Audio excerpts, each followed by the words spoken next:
I went to the New York Rangers Washington Capitals game in D.C. on Sunday afternoon, and I'm going to talk about my experiences.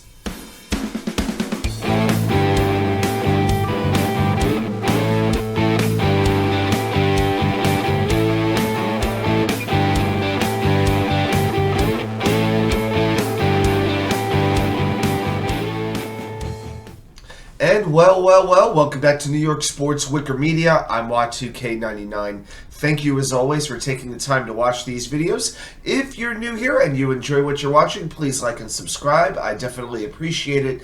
If you're returning, welcome back. So let's talk a little hockey right now. So the NHL regular season is drawing to an end. And finally, I got to go to my first Rangers game of the entire season. The only game I had been to up until now was Nashville against Colorado in Tennessee back around Christmas time. I still remember that night. It was sub-zero temperatures. It was pretty brutal out there. But I went to Rangers Capitals, so took the drive up and took the train over to Capital One Arena, met up in the Caesars Sportsbook that they have with a whole bunch of other Rangers fans.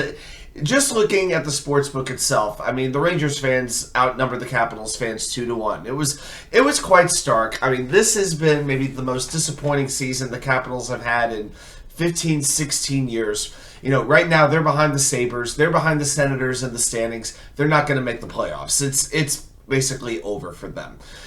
Now, going into this game, I mean, we're pretty sure the Rangers are going to be in third place in the Metropolitan Division when all is said and done, and it's a matter of if they're going to play Carolina in the first round or New Jersey in the first round, but it will be one of those two teams.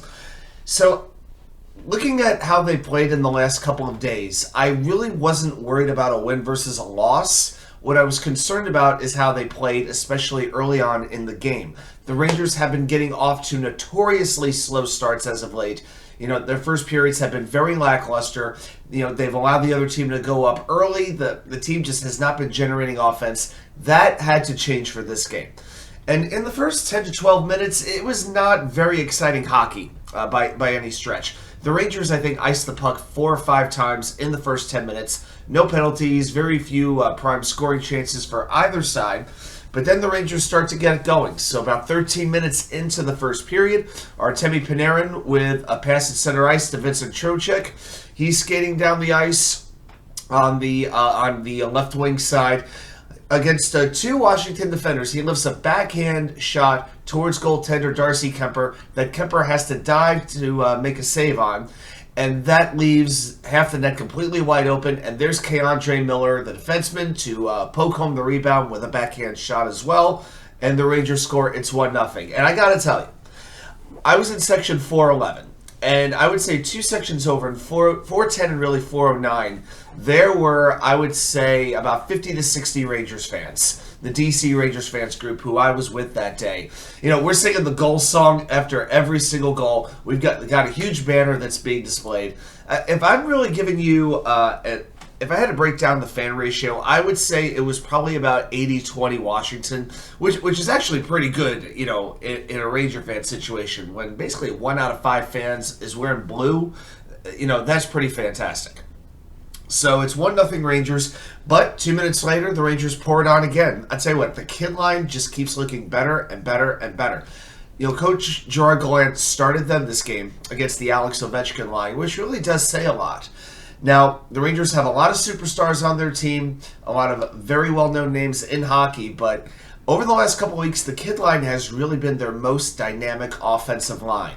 Filipchytil, Kaapokakko, and Alexei Lafreniere. So, later in the first period, Filipchytil forces a turnover in the neutral zone, and he starts to skate into the Washington zone, drops a pass off for Alexei Lafreniere, and Lafreniere takes control of the puck. Now, we've seen him do this before.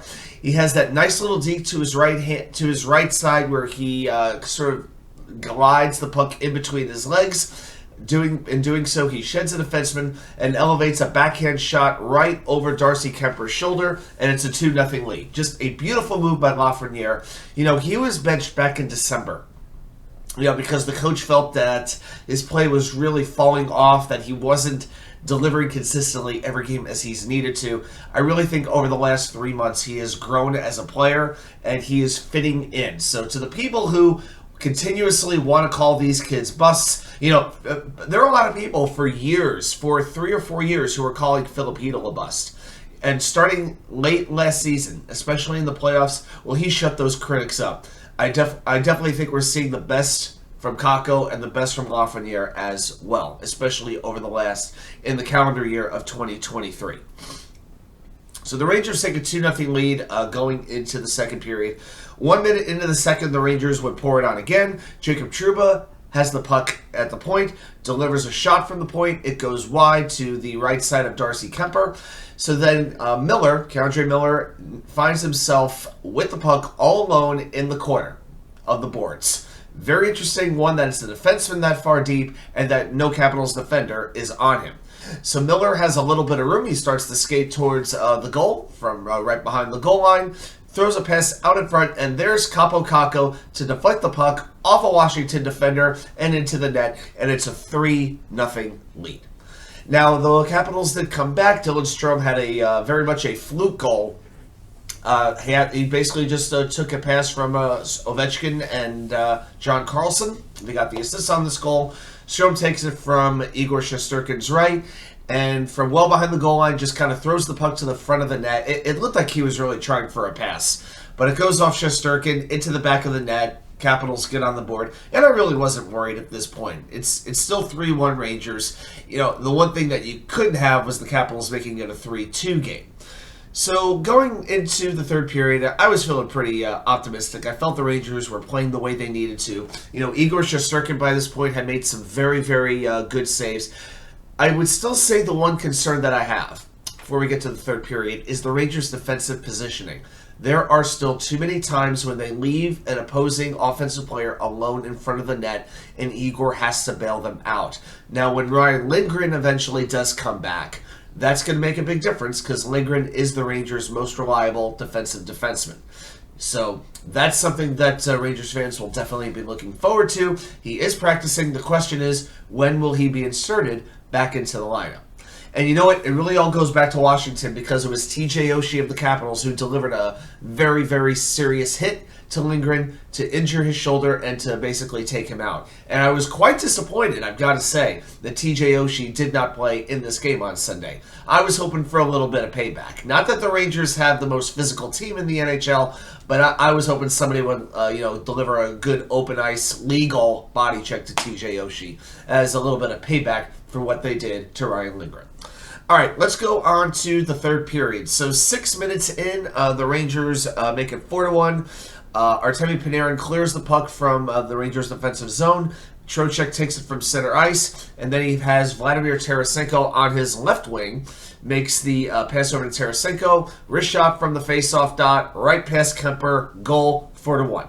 And then with 8:18 left to go in the game, the Capitals do a little bit of window dressing. There's a mad scrum out in front of Shesterkin.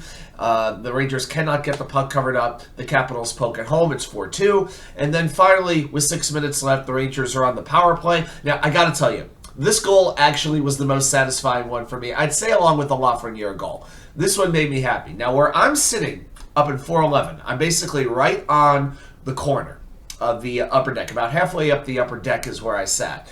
Now at Capital One Arena, they've got big monitors literally right in front of you. Like they have one big monitor for one corner, one big monitor in the other corner, and two on the other side as well. So if you're sitting on a corner, you have this big monitor to view the action. You get a good up-close view of the game action. So there's different graphics that play on that monitor. So the Rangers are on the power play, and it's down to just a couple of seconds left. So at this point, Artemi Panarin delivers a pass across the ice to patrickkane, who tries a one-timer from the left face-off circle, and the shot is stopped by Kuemper, but the rebound trickles right back to patrickkane. Kane looks up, fires a pass across the ice to Mika Zibanejad, and at this point, there's only probably 2 seconds left on the power play. Zibanejad fires, scores. It's his 20th power play goal. But here's why I mentioned those monitors. it automatically says when the Capitals kill a power play, the words penalty killed display in big bold letters on that monitor. Well, in this case, they jumped the gun a little bit too quick. This was like congratulations Red Sox during Game 6 of the 1986 World Series when that was displayed on the Shea Stadium scoreboard. So the Capitals team displays penalty killed, but not so fast. Mika Zibanejad fires the puck home with 1 tick left on the power play. So it was a power play goal. That would be the final score. Rangers 5, Capitals 2. And then to go along with that, later that night, the Winnipeg Jets absolutely dominate the New Jersey Devils. So with 5 games left, the New York Rangers are trailing the New Jersey Devils in the standings by just 3 points. It is possible that they could catch them and claim home ice. Not that I'm as worried about home ice as I would have been in previous years, because we know the Rangers fans travel well. Now in Pittsburgh, a little bit more difficult. I felt home ice last season was a little bit more important. The Rangers travel very well to Carolina. There are plenty of New Yorkers who now live in the Raleigh-Durham area, and believe me, there were plenty of Rangers fans who found their way into PNC Arena for that series. I mean, I know I was one of them after all.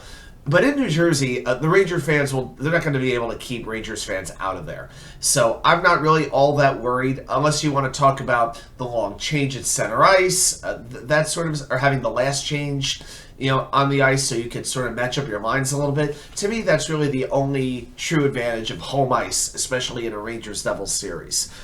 So we're going to see what happens from here, but the Rangers, with this win, did officially clinch 3rd place at worst in the Metropolitan Division. So now, on they go. 5 more games, and then the real test starts, the Stanley Cup playoffs. Well, that's my story, and I'm sticking to it. Rangers Capitals. Thanks, everybody, for watching. I'll see you right back here with more content from you know where. The Wicker Chair.